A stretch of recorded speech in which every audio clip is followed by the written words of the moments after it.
Assalamualaikum warahmatullahi wabarakatuh. Halo Sobat Keluarga Kecil Studio, selamat siang dan selamat beraktivitas. Menjadi seorang guru itu pekerjaan yang sangat mulia dan juga pekerjaan yang membutuhkan ekstra kesabaran dalam mendidik anak.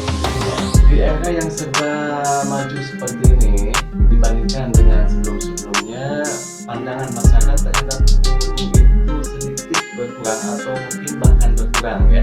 Yang tadinya sangat dihormati, sangat dibanggakan dan juga lain sebagainya.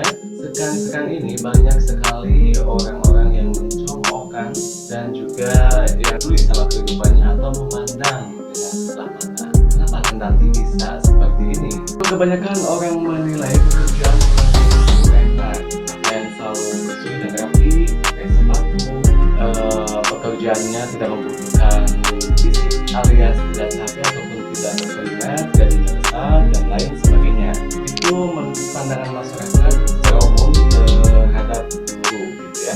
Apakah Anda tahu yang namanya guru honorer ataupun yang bukan PNS? Tidak asing gitu ya, pasti tahu semuanya, entah itu guru PNS ataupun guru honorer ya. Karena perbedaan ini sangat jauh sekali berbeda gitu. Mungkin pekerjaannya ini sama saja antara guru PNS dan guru honorer itu tidak jauh berbeda, mendidik anak didiknya dengan sebaik-baiknya. Tapi yang menjadi perbedaan ini masalah kehidupannya. Berbanding dengan kehidupan PNS itu ibaratkan langit dan bumi. Apa bisa seperti itu? Oke, kali ini saya akan bagikan kisah inspirasi dari kehidupan nyata seorang guru honorer yang tidak jauh dan tidak bukan, dia adalah teman saya sendiri.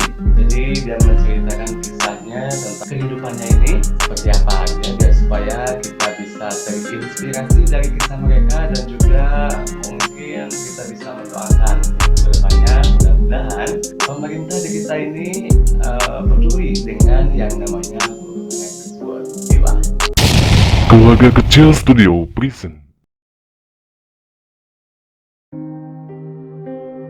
Alkisah sebut saja namanya Abdi. Di sini dia seorang guru honor di sekolah swasta. Dia menempuh jarak dari rumah ke sekolahnya kira-kira menghabiskan waktu 40 menit. Dia hidup bersama ibunya yang sudah tua. Dia sudah menikah tapi istri dan anaknya tidak tinggal bersamanya.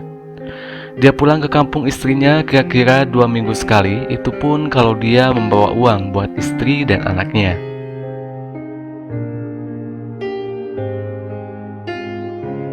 Dia selalu mengajarkan anak didiknya dengan ikhlas dan penuh semangat. Meskipun dia terhimpit dengan keuangannya, terkadang dia selalu mencari uang ke sana kemari untuk sekedar membeli bensin agar bisa terus ke sekolah dan menjalankan tugasnya sebagai guru.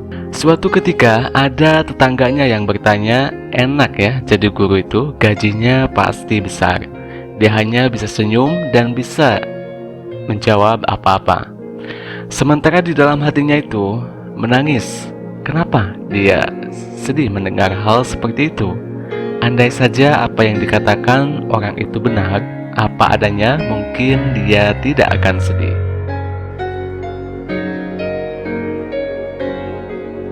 Anda bayangkan dia menerima gaji dari sekolahnya itu sebesar 75.000 per bulan. Anda bayangkan 75.000 per bulan. Sedangkan dia ke sekolah itu perlu buat bensin, buat makan, dan lainnya. Terus buat anak dan istrinya ini dari mana? Sementara anaknya sudah sekolah, Anda bisa bayangkan kehidupannya dia kayak gimana. Bahkan penghasilannya dibanding dengan tukang ojek, tukang kuli, dan lainnya jauh sekali berbeda. Singkat cerita, dia memutuskan untuk terjun mencoba jadi tukang kuli. Dia jalani semua dari mulai kuli bangunan, buruh pabrik, dan lain sebagainya. Demi keluarga tercintanya, dia sadar kalau cuman mengandalkan penghasilan dari guru, dia tidak bisa bertahan hidup apalagi menafkahi istri dan anaknya.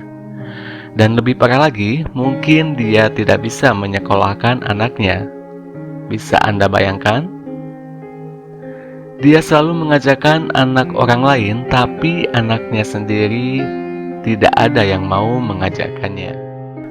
Oke, itulah kisah singkat perjalanan guru honor tadi. Mungkin guru-guru honor yang ada di Indonesia tidak jauh berbeda kehidupannya dengan Abdi tadi. Bahkan mungkin juga banyak yang lebih parah lagi daripada kehidupan Abdi tadi. Penting untuk diingat, andaikan tidak ada mereka, mau jadi apa anak-anak kita ini? Mau bagaimana nasib bangsa kita ini? Bangsa yang maju mempunyai generasi-generasi yang hebat, cerdas, dan akhlak yang bagus. Sementara orang yang mempunyai peran tersebut tidak diperhatikan kehidupannya.